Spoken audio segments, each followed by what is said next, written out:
Velkommen i haven. Tak så. Jeg synes, det er fedt, at vi bare skal sidde i skyggen i dag. Ja. Der er 31 grader. Altså, man kan ikke lave andet end at snakke og drikke øl. Nej. Så velkommen til Noisefilm. Og det her, det er ikke en sponsoreret video. I dag, der skal vi snakke om en scanner. Vi er begyndt at bruge ret meget. Vi er ret meget op at køre over den. De har lige fået den inde i Silke Foto. Og det er en... Noritsu-scanner. Og den kan noget. Den kan i hvert fald producere nogle fede farver, når man skyder film. Og så kan den producere en anden skarphed, end den man får, når man scanner derhjemme. Ja.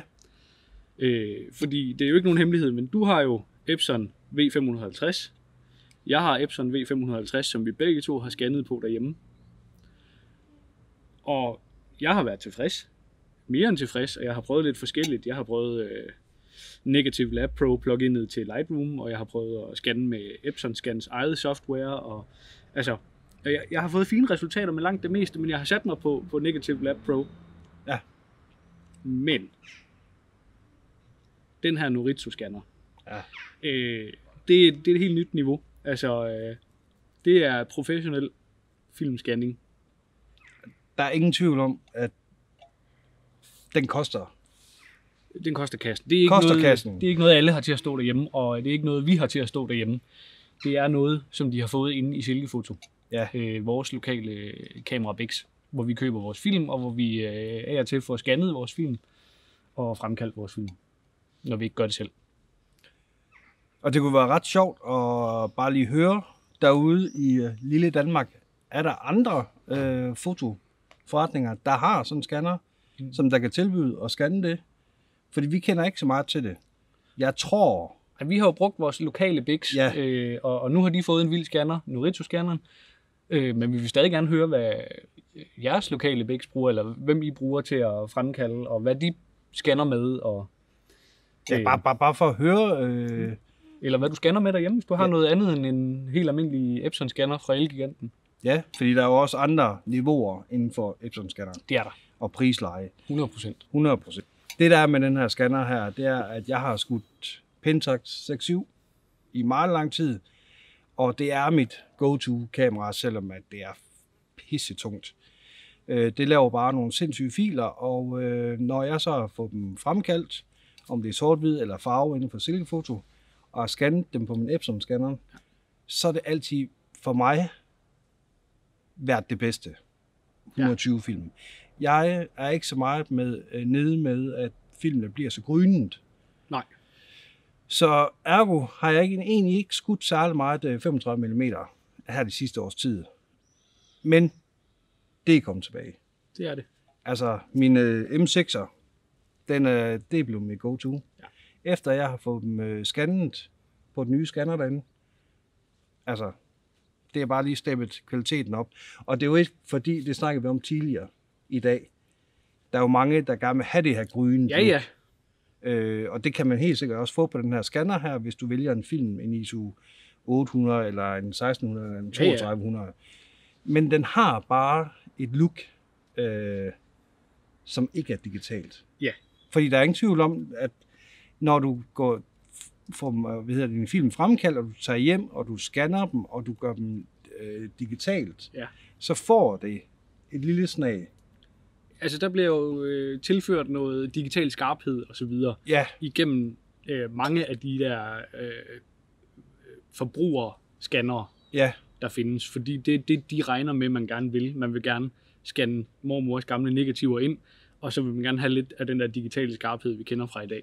Så det er jo det, de slår sig op på, mange af dem, man kan købe og tage med hjem og scanne med. Men når vi så snakker om professionel filmscanning, så er vi jo ude i et helt andet look, hvor man ligesom prøver at sige, jamen, det er filmlooket, vi går efter. Vi går ikke efter det digitale. Nu skal vi prøve at understøtte filmuniverset. Og det er jo det, den her Noritsu-scanner for eksempel gør, som en Epson-scanner ikke gør. Ja. Og ikke alene skarphed, så er der jo også noget med farverne. Altså, den reproducerer de farver fra filmen mere rigtigt i forhold til filmen. Ja, altså jeg lavede en test jeg har nok fået fremkaldt et par, ruller, og jeg tog hjem, som I nok har hørt på nogle af de ældre film, der, at jeg gør ikke så meget ved min film. Og jeg prøver altid på at ramme den originale farvetone. Og dengang jeg så har fået et scan inden for Silkefoto af, så uden at sammenligne, så gik jeg hjem og scannede det samme billede, gjorde de ting, som jeg nu gjorde, og så kiggede jeg på farverne. Og der ramte den bare 100%. Ja. Altså, jamen, det er det, der er sjovt ved... Jeg er oppe at køre over det, der er sgu godt nok. Det der er sjovt ved at bruge sådan en professionel scanner. Altså, den er jo lavet til formålet. Ja. Og noget helt andet er, sådan en scanner kan jo også scanne nogle endnu større filer. Så der er lidt mere wiggle room, når det kommer til at sidde og korrigere nogle af de der få ting, man nu sidder, som vi korrigerer. Men jeg tror, jeg har fundet ud af, altså, når man bare sætter den til, altså Norito-scanneren derinde, hvis man sætter den til at korrigere selv, så er jeg egentlig mere end tilfreds. Så jeg har faktisk hoppet lidt fra at bruge flat scan. Men du har altså et Epson-scan og et Norito-scan. Ja. Det første, jeg vil vise jer, det er faktisk, hvis I kigger på det første billede, det er en bil, jeg skudte op i Norge. Fantastisk sej bil. Og hvis I ved, hvad det er for en bil, så skriv det lige ned i kommentarfeltet, for jeg har aldrig set den før. Men det første billede har jeg scannet derhjemme. Og som I kan se, så er det måske en lille smule skarpere, når man ser det første gang. Det er nok der, hvor det digitale går ind og spiller en rolle. Hvor at det andet billede, som jeg har fået scannet ind med Silkefoto, er lidt blødere i looket. Men selvom at det er blødere og mindre skarpt, så synes jeg faktisk, det er meget pænere. Ja. Og på det næste billede, som I kan se her, hvor jeg har zoomet ind på dækket, der kan du virkelig se, hvordan pixel kommer frem. Og jeg har faktisk på Epson-scanneren, der scannet den i TIFF i fladet, for at prøve at få så meget som overhovedet muligt ud af det. Og det vil sige, det er jo 35 mm skud, det her. Så det er jo selvfølgelig, det er jo mere grynen, end hvis du er 120. Men stadigvæk, hvis du så kigger på et andet billede, så er fælgen meget mere blød, den er meget mere lækker at se på. Og det har bare gjort det step, at jeg har fået lyst til at skyde mere 35 mm. Ja, det kan jeg godt forstå. Det er jeg fandme vild med. Ja. Så det er... Jeg kan kun sige til folk, gå ind og prøv den. Ja. Og jeg er rigtig tilfreds. Jeg har så til gengæld lige 2 filer her. Jeg har fået scannet en rulle 120 Portra 800. Og den ene fil, det er, altså begge filerne er inden for Silkefoto på Norito-scanneren. Den ene er en TIFF flat scan, og den anden er en JPG-fil, som er korrigeret. Og så kan man ligesom se forskellen på de to.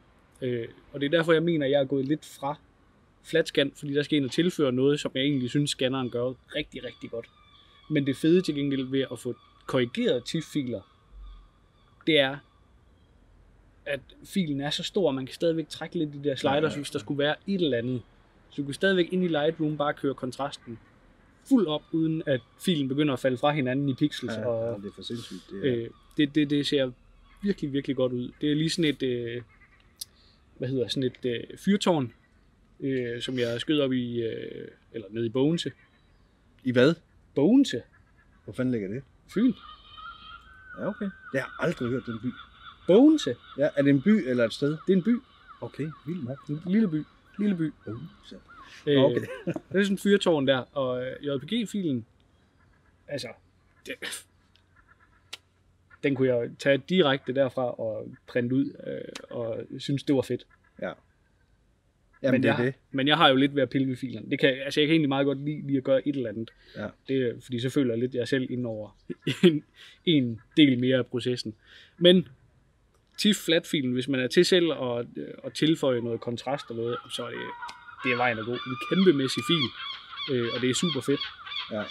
Jeg får flere og flere kunder, som der gerne vil have analog look, og jeg begynder også at skyde mere analog, når jeg er på jobs. Ja. Derfor er det også bare mega fedt, at jeg kan tilbyde så ren scan. Ja. Altså, Også hvis det nu skal printes op i kæmpe stort. Ja. At Det er jo muligheden nu. det er muligheden nu. Det kunne man også godt før. Men slet ikke på det niveau. Nej. Altså, så det er jo mega fedt.